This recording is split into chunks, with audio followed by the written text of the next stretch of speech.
Let's talk about President Trump and the National Guard, a relationship that's always been complex but just got even more tangled. The National Guard is often at the center of heated debates about federal versus state power, and this week's developments have only added fuel to the fire. The Ninth Circuit Court of Appeals handed Trump a significant win, ruling that he likely has the authority to federalize Oregon's National Guard for deployment in Portland. This decision reversed a lower court's order and reaffirmed the broad scope of presidential power, even if some argue the threat in Portland was overstated. But here's the catch: a broader order from Judge Karen Immergut still blocks any federalized troops from actually entering Portland, keeping the city off limits for now. So, while Trump may have won this particular legal battle, the larger war over control and authority is far from over. Oregon's Governor Tina Kotek has made her position crystal clear. Until the broader order is lifted, no National Guard under federal command will set foot in Portland, no matter what the appeals court says. The Trump administration, however, isn't backing down. They're pushing hard to dissolve that order, arguing that the appeals court's decision should clear the way for federal action. Now all eyes are on a high-stakes hearing set for Friday, where the balance of state and federal power will be fiercely debated in court. The legal standoff continues, and the outcome could reshape not just this case, but the very limits of presidential authority for years to come. The Portland saga is just one stop on Trump's federalization tour, a campaign that's drawn national attention and sparked heated debate across the country. For months, he's tried to deploy National Guard troops to Democratic-led cities, citing violent crime and threats to federal property. The images of uniformed soldiers patrolling American streets have become a symbol of his administration's approach to unrest. Local leaders call it a political stunt, an overreach of presidential power using the military as a prop. They argue that these moves undermine local authority and escalate tensions rather than resolve them. The real fight is over the Insurrection Act, a centuries-old law that lets presidents deploy troops domestically under rare and extraordinary circumstances. Its use is supposed to be a last resort, not a first response. Critics say Trump is stretching the law, using exaggerated crime to justify federal intervention. They warn that this sets a dangerous precedent for future presidents, blurring the line between law enforcement and military action.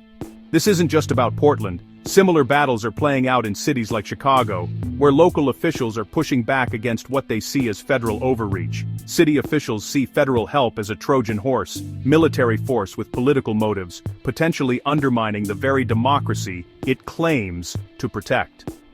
At stake is the very definition of presidential power and the delicate line between military and civilian law enforcement, a line that has shaped American democracy for generations. The outcome could redefine how and when the president can send troops into American cities, with consequences that may echo far beyond this moment in history.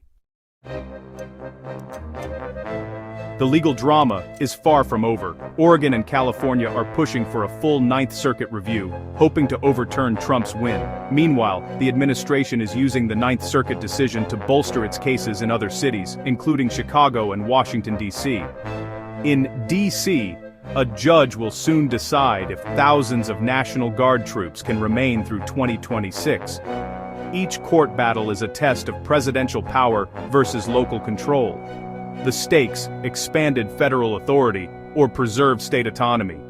Every ruling shapes the future balance of power in America.